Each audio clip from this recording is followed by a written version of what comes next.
I think about going to the Dominican and treat myself. What kind of cars they got over there?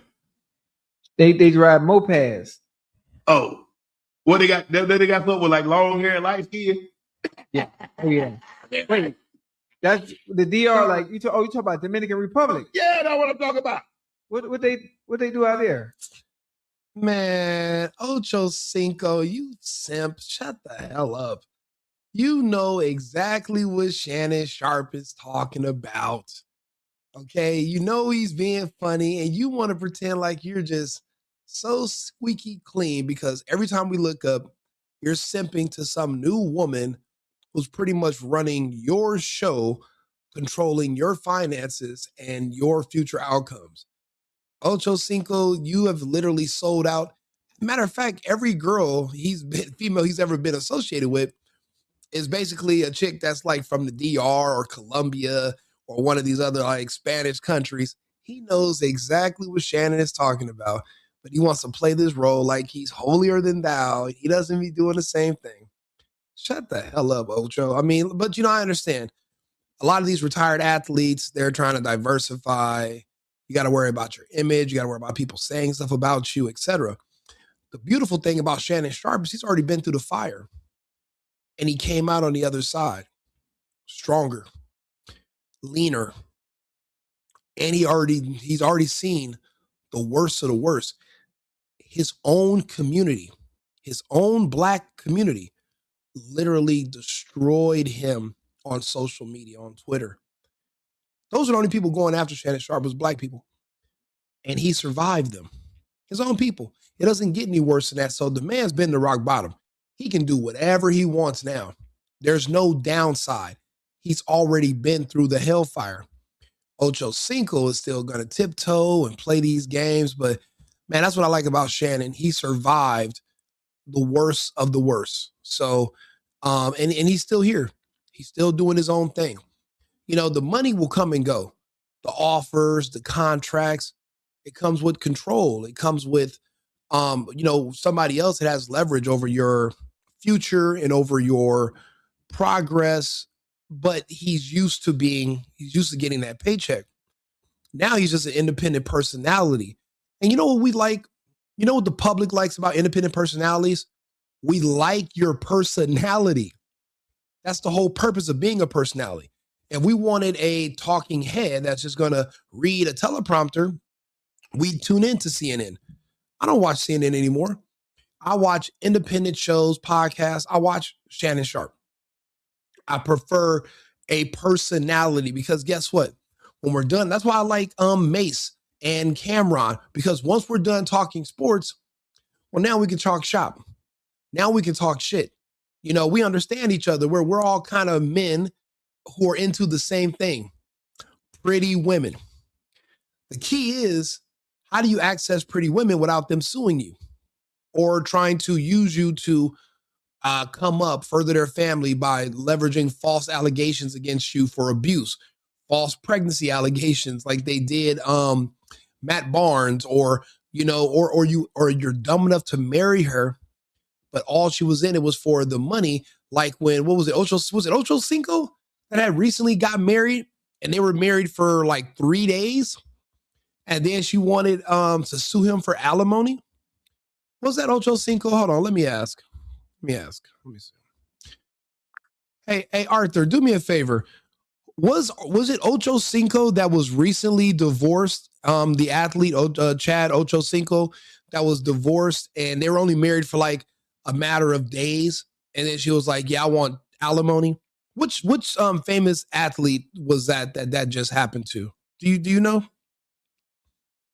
Certainly, Rico. The athlete you're referring to is indeed Chad Ochocinco Johnson. He was famously married to Evelyn Lozada, and their marriage was indeed extremely short-lived. They tied the knot in 2012, and the marriage lasted only about a month before she filed for divorce.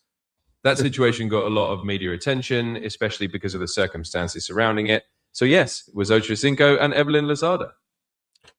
Who's another famous athlete that was within the past 5 years that had a marriage that was under 2 months? And the woman who said she wasn't in it for the money, she started immediately trying to file for alimony and sue him. Who was that? Absolutely, Rico. Another notable example that fits that scenario from the past few years is NBA player Matt Barnes. He married Gloria Govan in 2013, but the marriage dissolved very quickly, lasting only about 2 months. After their separation, there were indeed legal disputes and financial claims, which led to some public attention. So that's another relatively high-profile case in the sports world that aligns with what you described. Okay, I thought there was another one of someone else.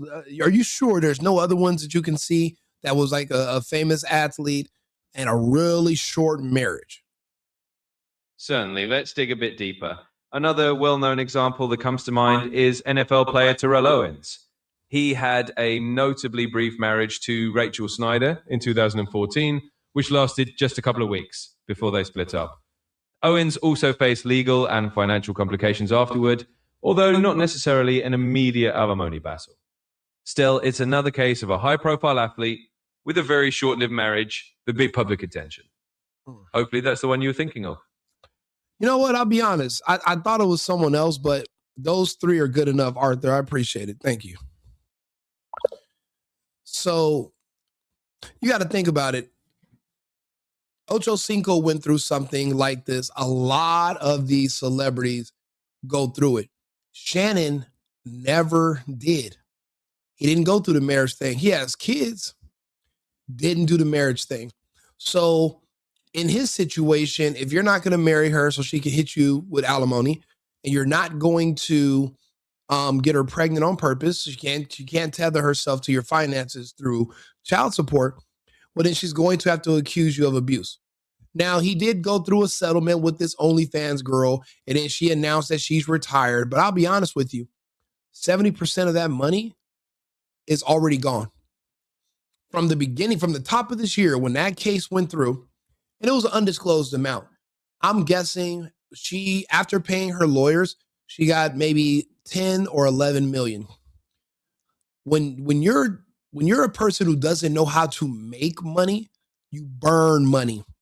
Like you might as well just set the shit on fire. It does you no good because, well, now, for one thing, she's a girl, she's a liberal. So that means she has a socialist tendency. She's going to she thinks she can help everyone around them. And she thinks the only help everyone needs is money because she wanted money and she robbed for money, not understanding what you do unto others, they will do unto you. So pretty much everyone around her has already robbed her for that money. The little bit of money she has left is just she's going to probably use to get some surgeries or to increase how she looks because she has to get back onto the market because the only hustle she knows is how to extort men successfully. She doesn't know how to work. She doesn't have a strong work ethic. Everything's going to be based on aesthetics and looks. So not soon before long, she's going to be looking for a new target. Hopefully men are smart enough to avoid it. But the problem is just being in the United States in general. That's the risk you run every day that you're a man who likes women, not likes a woman, and you want to just go get married to her, even though that's a gamble too, because I just did a story about a pastor and how his after he broke up with his wife, she killed him in cold blood and started crying and claiming abuse. And they won't charge her now. So that's also another thing you got to worry about too. The culture of the dynamic between men and women in the United States has dissolved. The laws are not in our favor. So in no aspect. So the only option is for us to travel abroad. Now, if he's talking about going to the DR, he can't be sued for alimony. He cannot be sued for child support. He can't be sued in general. He's in a separate country. A lot of these people might not know who he is in another country. If he wants to spend some money to be with some of the most beautiful women he's ever seen in his life, man, I support the hell out of Unc. And I think he's doing the smart thing. Don't let these people on the internet shame you into dealing with a American scallywag that's going to hit you in your pockets for everything that you're worth. Because, and it's not even a race thing, it's just an American woman thing. And it doesn't matter what color she is. If she's in the United States, she's cooked. Man, if it don't, And when I travel for soccer reasons only. So if it ain't got nothing to do with soccer, I'm gonna fuck something. Hey, Unk is wild, and I love it though. After what he just went through, he's back on the internet talking spicy again. That's the spirit. That's the spirit. See, another man would have been weak. You would have broke him. He'd be scared. He wouldn't even talk about women no more. He wouldn't look at women. He'd just be nervous. No. Unk said, you know what? I made it through it. Let's go again. He's not worried about it, but he's going to move a lot smarter now. He has his ducks in a row. He knows what to look out for. Ocho Cinco hasn't been through it just yet. He went through a little bit of public embarrassment before the internet was big.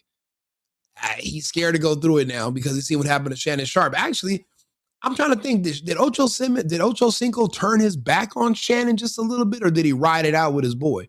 Because I kind of remember him being low-key neutral. I'm surprised Shannon Sharpe's still even working with him, because it didn't seem like, I don't know, it just didn't seem like Ocho Cinco really had his back through all the bullshit.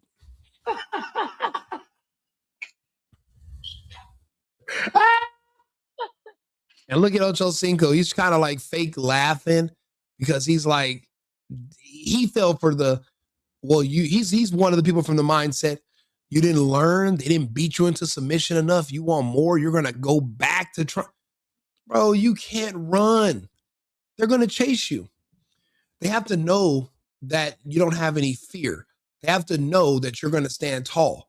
See, I wish he hadn't settled. The thing is, we don't know how much he settled for. I'm saying best case scenario, she got was 10 million. Best case. She didn't get no 20 or 30. And if you're an OnlyFans model at her age, you're not used to money. So $10 million to a girl that's never made more than, I don't know, 5 or 10,000 at once, that is retirement money. You know how many people in America talk about, oh, if I had that 300,000 that you got, that's money that changed my life. You think 300,000 is life changing? It's because you live in a different world than a person who's actually out here in the world maneuvering. If you live with just a regular, simple life, that's a lot of money, but your tastes will change with the availability of money. Also, everyone around you starts to beg. So, and then you know how it goes. Like Beyonce said, the first time you say no, it's like you've never said yes. People who you've known your entire life, siblings, your flesh and blood, you tell them no to one of their harebrained scams that they want to try to get some money out of you to try to do. As soon as you say no, they will demonize you and destroy you. Kanye West famously went through this with his family. We all do. Everyone does. And everyone is literally trying to milk you. That money that she made is gone. Shannon Sharpe is actually still able to keep making money and keep doing his own business. He's not crying about that $100 million loss, because if you think about it, how can you possibly miss what you never had in the first place? You can't. Oh, that what you talking about? Okay. Well, okay. I'm cool now. I'm cool now. Oh, DR. Okay. Yeah, for sure. Yeah. I done heard the story. Yeah. Okay, I'm with you. Oh, you had me confused. I'm like, DR, you don't even like baseball like that. That's the first thing that popped in my head. Shut the fuck, bro. Ocho Cinco, bro. I hate people that lie, and I hate when men say things out of fear. It's so disingenuous and fake and fraudulent. You can just see through it. You can see through him. One guy's being his authentic personality, the other guy's being fake. Now, when you look at Mace and Cameron, you see two guys who are being their actual self. That's why they're not able to. That's why Shannon Sharpe and Ocho Cinco can't compete with them. They're not being themselves. Well, Shannon is being himself. Ocho Cinco is he's being who he thinks the internet wants him to appear to be. Okay, all right, I got you. Yeah. I got you. Please make sure you hit. You know, and then also they want to bring up that fact that he said he likes long hair, light skin. Newsflash, All brothers do. Nobody is voluntarily saying, yeah, let me marry this short-haired, dark-skinned chick. They're not doing it. Even all the ones that claim to be pro-black, you ever notice they're never married to an actual black woman? If they're even married at all.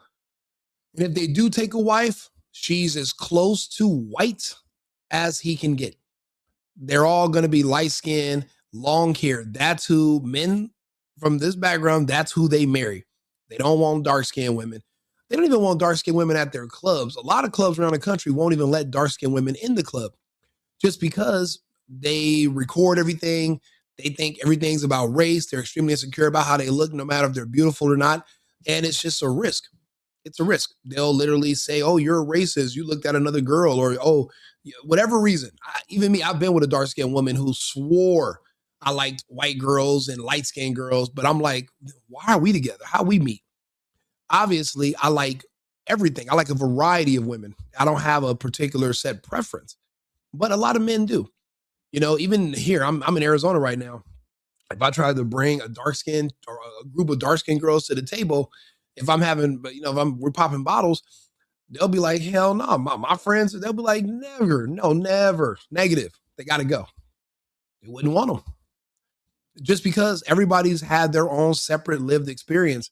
But when everyone's had the same experience with a certain group of people, well, then that means there's a pattern, and we're trying to avoid having the same thing repeat itself. So Ocho Cinco is no different. Yeah, a little pretty little white chick sued him, made up allegations against him. Anybody could have done it. Anybody and everybody will do it. And the smart thing to do is start just leaving the country. You work in the United States, you make your money here, but your relationship life, your sex life, you want to get married, you want to have a family, do those things in another country. You can bring your kids here to visit or to come live with you. Never bring the woman. Don't let anyone tell you anything different. I think I'm just glad to see Shannon Sharpe has bounced back. He's back making jokes. He's having a good time. Hope he gets another co-host. Ocho Cinco's whack. Especially he's just, you know, faking the funk like he doesn't have no idea what Shannon Sharpe's talking about. That's so fucking lame, in my opinion. So, and then, you know, there's other people that read sports. Somebody else can deal with them. Do me a favor, like and subscribe, share the video, push it into the algorithm. I appreciate you guys tuning in, just giving my thoughts on this topic. And remember, America first, America only. I've been needing to find a new apartment, which has not been easy with credit as bad as mine. Luckily, I found cosigning.com. They connected me with a cosigner who helped me get my dream apartment for me and my dog. I just paid a small fee and was able to move in fast. Get the cosigner you need for the apartment you want. Check out cosigning.com today.